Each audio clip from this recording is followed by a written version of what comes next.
2004 December 26 കേരളത്തിലും തമിഴ്നാട്ടിലുമുണ്ടായ സുനാമിയിൽ തകർന്നുപോയ ഒരു സ്ഥലം കാണാനായിട്ടാണ് നമ്മളിന്ന് പോകുന്നത്. എഴുതി വച്ചിരിക്കുന്നത് കാണാം, സുനാമി ബീച്ച് പാർക്ക്. ഇത് ശംഖുമുഖമാണ്. ഇന്ന് ഞാൻ തന്നെയല്ല, എൻ്റെ തൊട്ടുപുറകിൽ നമ്മുടെ രാജൻ മാഷുണ്ട്. പല വീഡിയോയിൽ നിങ്ങൾ കണ്ടിട്ടുണ്ടായിരിക്കും. അപ്പം നമസ്കാരം, വിരാടം വിനോദം ദ 60+ യങ്സ്റ്ററിൻ്റെ പുതിയ കാഴ്ചകളിലേക്ക് സ്വാഗതം. ആദ്യം ശംഖുമുഖത്ത് എത്തുമ്പോൾ നമ്മൾ കാണുന്നത് കാനായ കുഞ്ഞിരാമൻ്റെ അതിപ്രശസ്തമായ മത്സ്യകന്യകയാണ്. പടിഞ്ഞാറ് കടലിനെ നോക്കി കിടക്കുന്ന മത്സ്യകന്യക ശംഖുമുഖത്തിൻ്റെ ഐഡൻറ്റിറ്റിയും കൂടിയാണ് കേട്ടോ.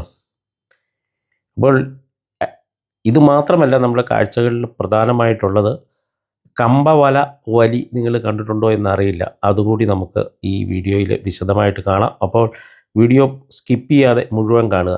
ഈ തൊട്ടുപുറകിൽ, എൻ്റെ പുറകിൽ കാണുന്നത് ഡീകമ്മീഷൻ ചെയ്ത ഒരു ഹെലികോപ്റ്ററാണ്. സർവീസൊക്കെ കഴിഞ്ഞിട്ട് റിട്ടയർമെൻറ്റിന് ശേഷം അദ്ദേഹം ഇവിടെ വിശ്രമിക്കുന്നത് നമുക്ക് കാണാം, ആൾക്കാർക്ക് പരിചയപ്പെടുത്തുന്നതിന് വേണ്ടിയിട്ട്. സെക്യൂരിറ്റിയുടെ ഭാഗമായിട്ടൊക്കെ ഉപയോഗിച്ചിരുന്ന ഒരു ഹെലികോപ്റ്ററാണിത്. നമുക്ക് വീണ്ടും ബീച്ചിനെ ലക്ഷ്യമാക്കി നടന്നു കഴിഞ്ഞാൽ വീണ്ടും കാനായ കുഞ്ഞിരാമൻ്റെ വിശ്രമിക്കുന്ന ഒരാൾ കാണാം. മണലിൽ പൂണ്ട് കാലും മേൽക്കാലും ഒക്കെ കയറ്റി വെച്ച് അസ്തമയം കാണാൻ കിടക്കുന്ന ഒരു മനുഷ്യനെയാണ് ഇവിടെ കാനായ കുഞ്ഞിരാമൻ്റെ ഒരു പ്രതിമയായിട്ട് നമുക്ക് കാണാനായിട്ട് സാധിക്കുന്നത്. ഈ കാണുന്ന വിശ്രമ കേന്ദ്രങ്ങളാണിത്. കല്ലുകൊണ്ടും സിമെൻറ്റ് കൊണ്ടും ഒക്കെ തീർത്ത വിശ്രമ കേന്ദ്രങ്ങളാണ്. ഇത് അതിപുരാതനമായിട്ട് നമ്മൾക്ക് തോന്നുമെങ്കിലും അത്ര പുരാതനമല്ല. 1970കളിലും 80കളിലും ഒക്കെ ബീച്ച് ഡെവലപ്മെൻറ്റ് ഭാഗമായിട്ടുണ്ടാക്കിയ കൽമണ്ഡപങ്ങളാണ്. അതായത് രാവിലെ അല്ലെങ്കിൽ പകല് ബീച്ച് സന്ദർശിക്കുന്നവർക്ക് വിശ്രമിക്കുന്നതിന് വേണ്ടിയിട്ടുള്ള കൽമണ്ഡപങ്ങളാണ്. വളരെ രസകരമാണ്. ആ മണലിൻ്റെ കളറുമായിട്ട് അത് യോജിച്ച് നിൽക്കുന്നു എന്നുള്ളത് വലിയൊരു രസകരമായ കാഴ്ചയാണ്. ഇനി നമുക്ക് ബീച്ചിലേക്ക് പോവാം. ധാരാളം പല നിറങ്ങളിലുള്ള ബോട്ടുകൾ ഇവിടെ അടുക്കിയിട്ടിട്ടുണ്ട്. ദൂരെ ഒരു ജനക്കൂട്ടം കാണുന്നുണ്ട്. എന്താണെന്ന് നമുക്ക് നോക്കാം.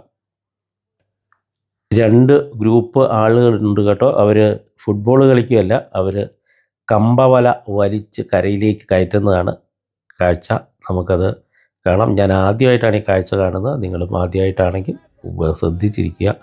എന്താണ് അവർ കരയിലേക്ക് വലിച്ചു കയറ്റുന്നതെന്ന് നമുക്ക് കാണാം. വളരെ ആവേശത്തോടു കൂടിയാണ് അവർ വലിക്കുന്നത്. അവരുടെ ജോലിയുടെ ഭാഗമായിട്ടുള്ള വലിയാണ് ഇത്. തമാശയ്ക്ക് വലിക്കുന്നതല്ല എന്ന് ചുരുക്കം.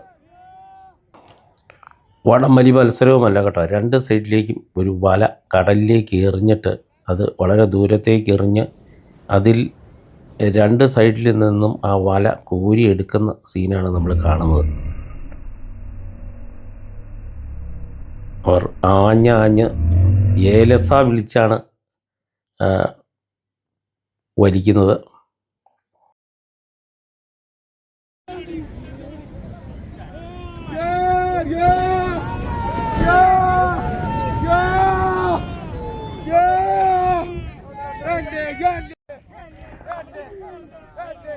വളരെ ദൂരത്തേക്ക് ബോട്ട് ഉപയോഗിച്ച് അല്ലെങ്കിൽ വള്ളങ്ങൾ ഉപയോഗിച്ചാണ് ഈ വല അവർ എറിയുന്നത്. എന്നിട്ട് 2 സൈഡിലും നിന്ന് ഈ വല വലിക്കുകയാണ്. വലിച്ചിട്ട് കയറ് പോലെ അത് ചുരുട്ടി ഇടുകയും ചെയ്യും.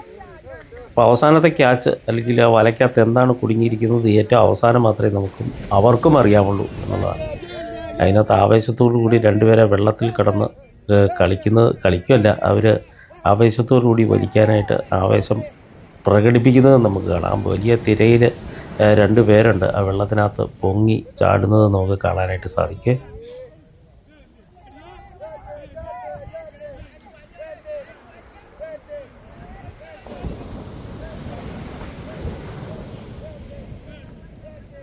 വലയുടെ അവസാന ഭാഗം ഏതാണ്ട് കരയിൽ എത്താറായി.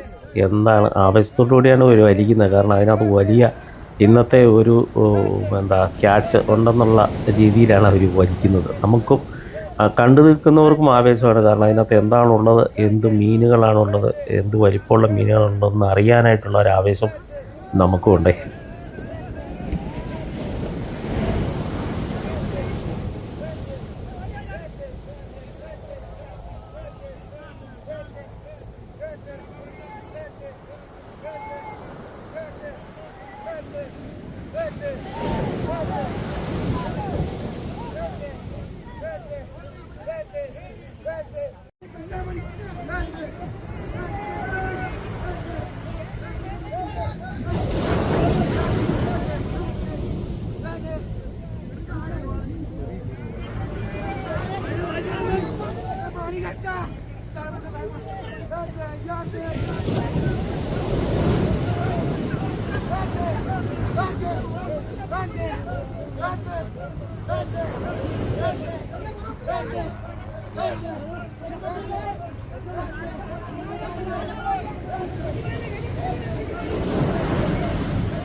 അങ്ങനെ ഫൈനൽ സ്റ്റേജായി അവർ കരയിലേക്ക് എത്തിച്ചു. ആ മഞ്ഞ ഭാഗത്താണ് മീൻ ഉള്ളത്. വലയുടെ രണ്ട് സൈഡിലെ ആൾക്കാർ അടുത്തടുത്ത് വന്നു കഴിഞ്ഞു. ഇപ്പോൾ ഒന്നിച്ചാണ് വലിക്കുന്നത്. രണ്ട് ഭാഗങ്ങൾ കൂട്ടിച്ചേർത്താണ് വലിക്കുന്നത്. ഇനിയിപ്പോൾ അതിനകത്ത് എന്താ ഉള്ളതെന്ന് നമുക്ക് നോക്കാം. ആൾക്കാരും അവരും ആവേശത്തിലാണ് എന്താണ് ഉള്ളതെന്ന് അറിയുന്നതിന് വേണ്ടി.